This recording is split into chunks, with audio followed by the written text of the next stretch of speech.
Hello everyone, आप सभी का हमारे चैनल पे स्वागत है। जैसे कि आपको पता है सीबीएसई ने अपने लेटेस्ट पैटर्न में केस स्टडी प्रॉब्लम को इंक्लूड किया है। तो उसी सीरीज़ का ये थर्ड क्वेश्चन है और ये सीबीएसई का ऑफिशियल क्वेश्चन है। ठीक है, तो ये आपको एक फिगर दिख रहा है आपको, हालांकि इसको मैंने प्रिंट आउट निकाला है तो थोड़ा सा धुंधला बन गया होगा। ठीक है, कोई बात नहीं है, करते हैं। अब हम इसको देखते हैं। कह रहे Rahul is studying in 10th standard.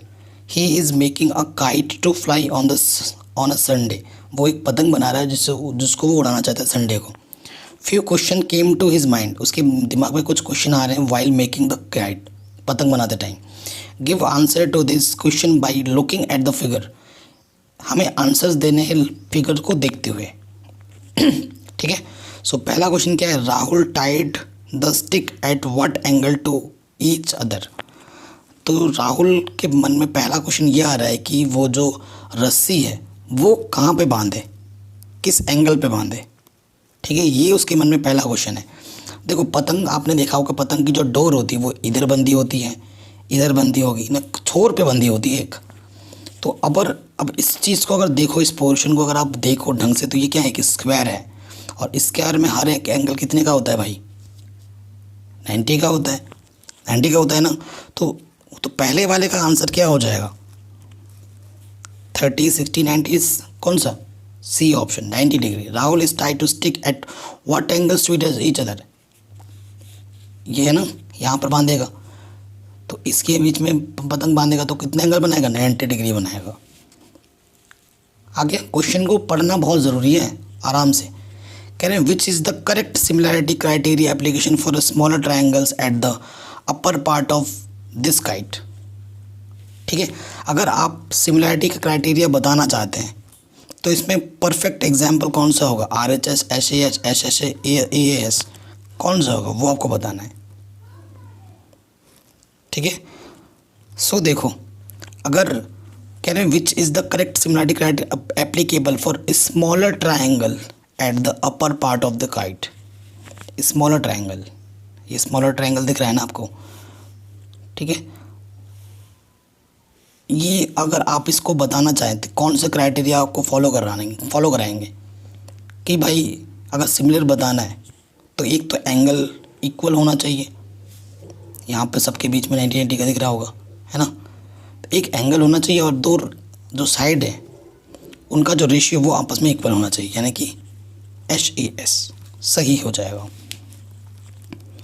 Next question आपके से पूछ रहा है sides of two similar triangle in the ratio 4:9.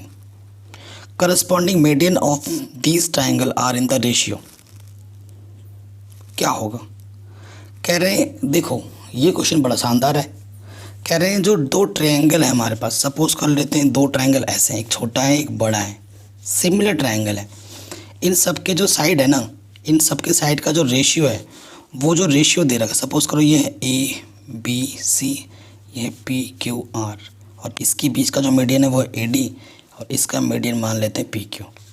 सो हमें दे रखा है, अगर एक लेंथ की मैं बात कर रहा हूँ AB/PQ का जो रेशियो दे रखा है वो दे रखा है 4:9। ठीक है, 4:9 दे रखा है और ये जो ट्राइंगल है वो आपस में सिमिलर है, तो इनकी जो मीडियन का रेशियो भी होगा ना, मीडियन का रेशियो AD/PQ वो भी 4/9 ही होगा। So answer must be 4:9। ठीक है, सो ऑप्शन नंबर कौन सा सही हो जाएगा, बी। ठीक है, आपको 5 कुछ पार्ट दिए गए होंगे, कोई 4 करना होगा, तो जो भी आपको इजी लगे वो आप कर सकते हो। चलिए नेक्स्ट क्वेश्चन पे आ जाते हैं, फोर्थ वाले पार्ट पर। कह रहे in a triangle if square of one side is equal to the sum of the square of the other two sides, then the angle of opposite the first side is the right angle. This theorem is called क्या, आपने theorem number 6.8 पढ़ा होगा और 6.9 पढ़ा होगा। ठीक है ना, एक पाइथागोरस थ्योरम होता है, एक होता है कन्वर्स ऑफ पाइथागोरस थ्योरम। तो पाइथागोरस थ्योरम क्या कहती है, अगर आपके पास एक राइट एंगल है, ट्राइंगल है, तो उस पर जो बड़ी वाली साइड को हम हाइपोटेनस बोलते हैं, ये हमारा परपेंडिकुलर ये होता है, ये हमारा बेस होता है। तो वो क्या बोलता है, अगर हाइपोटेनस का स्क्वायर करो, परपेंडिकुलर का स्क्वायर करो और उसमें बेस का स्क्वायर ऐड करो तो वो आपस में इक्वल होते हैं। अगर ये चीज़ एप्लीकेबल हो रही है तो इसका सीधा सीधा मतलब क्या है, वो एक राइट एंगल ट्रायंगल है। ठीक है, तो ये चीज़ बोल रहे हैं कि किसी ट्रायंगल में if square of one side is equal to the sum of other two sides, then ये कौन सा थ्योरम है?